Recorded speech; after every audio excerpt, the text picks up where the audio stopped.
Lá no norte da África, muitos anos depois, na Espanha primeiro, depois no norte da África, com um pão só, velho, de muitos dias, 5, 6 anos, colocamos em cima da mesa, e tentamos quebrar o pão com a mão, e quase quebramos a mão, não o pão.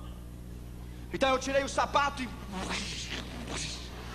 e quebrei, e as migalhas caíram por toda a mesa, e começamos a tomar as migalhas, e as migalhas se misturaram com as lágrimas, e Deus vem a você e diz: smile, sorria, Jesus te ama. Assim eu queria vê-lo.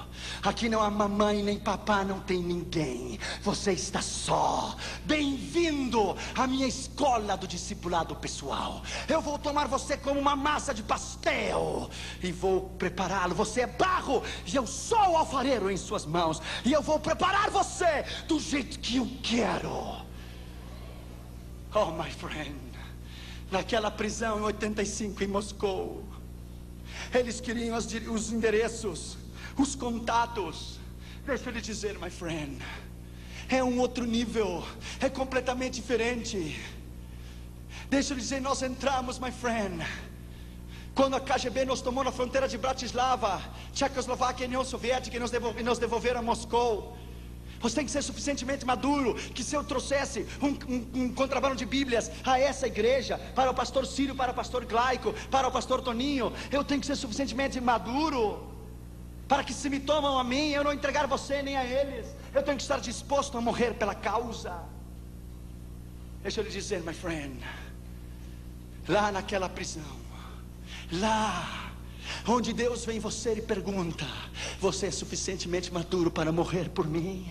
Você me ama o suficiente para dar a sua vida por mim? Quando tomaram aquele bastão de ferro e abriram a cabeça do meu companheiro, eu tirei a minha camisa e coloquei a camisa dentro da cabeça dele. Colocaram nossos pés em cima de um banco, e os guardas saltaram em cima. Lá quando nos escoltaram, quando nos tiraram da União Soviética para Viena, quando eu desci do trem, haviam 16 soldados russos com a metralhadora M16 às suas costas. Eu pergunto, por que 16? Uma só faria o trabalho. O diabo conhece você. Ele sabe a ameaça e o perigo que você é para o seu reino. Quando nos escoltaram até a Áustria e nos levaram até a Dinamarca, e eu me ajoelhei no aeroporto em Viena, eu disse: Deus, eu vivo em um país livre, em um país que pode louvar e bendizer o teu nome livremente. Você talvez não pode entender isto. Minha esposa é cubana. De criança, ela nunca usou o pano vermelho da revolução de Fidel Castro. Eu sei que o Brasil tem uma ideia de Fidel Castro muito errada. Fidel Castro é um assassino, criminal. O Brasil tem uma ideia muito errada do que é Fidel Castro, porque você não viveu lá. Ela nunca usou o pano vermelho da revolução de Fidel Castro, nunca. Se ela dissesse: o meu pai me disse, o matavam. Se dissesse: a minha mãe, o matavam. Colocavam ela na frente das crianças no recreio, e algumas passavam ao seu lado e cuspiam nela, se burlavam, zombavam, porque ela nunca levou o lenço vermelho da revolução de Fidel Castro, nunca.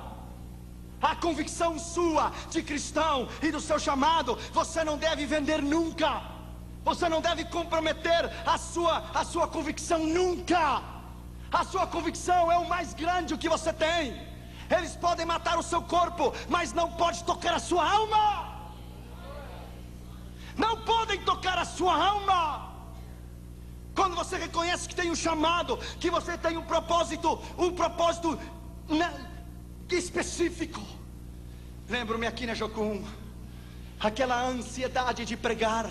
Eu ia às 3h30, 4 da noite, no meio das árvores, aqui em Contagem, e pregava para as árvores, e abria a Bíblia e pregava para as árvores. Então eu descobri que um moço que estava ao lado da Jocum tinha uma plantação de melancias, e eu consegui uns cabos de vassoura e coloquei as melancias nos cabos de vassouras e pregava para as melancias. Nunca se converteram. Melancias mineira, dura de coração, terrível. Se converteram nunca.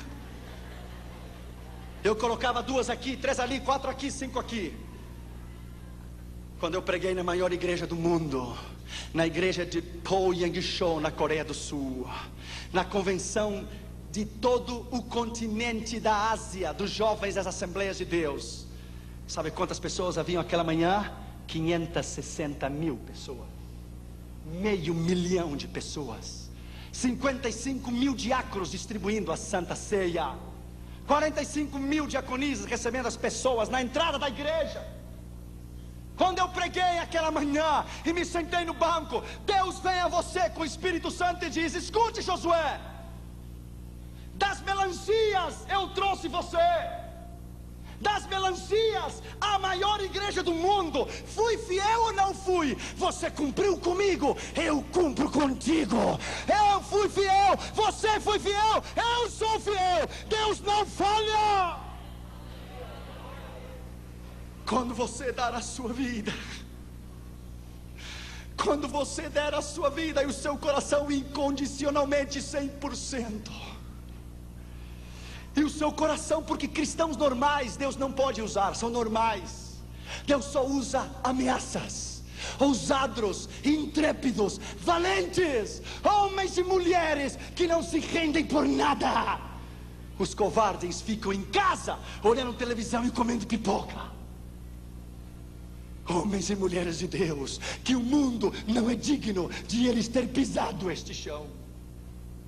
Homens e mulheres de Deus que hoje são mártires pela igreja. Pastores cubanos que até hoje, pastores batistas, são fuzilados por Fidel Castro e colocam uma venda nos seus olhos e morrem dizendo: abaixo o comunismo, louvado seja o nome de Jesus para sempre, aleluia. Talvez você não pode entender, porque o que os olhos não vê, o coração não sente. Você tivesse estado comigo em 93, na União Soviética, você tivesse estado lá, uma senhora, pastor Glaico, nós levamos 16 mil Bíblias, e quando demos uma Bíblia para uma irmã, ela tomou aquela Bíblia, ele olhou para ela, abriu, começou a beijá-la e disse: é minha, é minha, é minha. E começou a olhar para ela e disse: faz 42 anos Stalin me tirou. Stalin me tirou a única que eu tinha. Ela é minha, ela é minha. E colocou no seu peito e começou a abraçá-la, abraçá-la. Se ajoelhou e chorava e dizia: é minha, é minha, é minha, é minha. E olhou para mim e disse: filho, não me dê dinheiro, não me dê roupa, não me dê nada. Eu quero Deus, me dá Deus, eu quero Deus, me dá Deus, eu quero Deus, por favor, me dá Deus. Talvez você não pode entender, porque você vive num país livre. Talvez você não pode entender o que é a China comunista ter uma Bíblia para cada 69 igrejas. Na Igreja Batista Central de Pequim há uma Bíblia enorme, com uma corrente no meio da Igreja Batista Central de Pequim.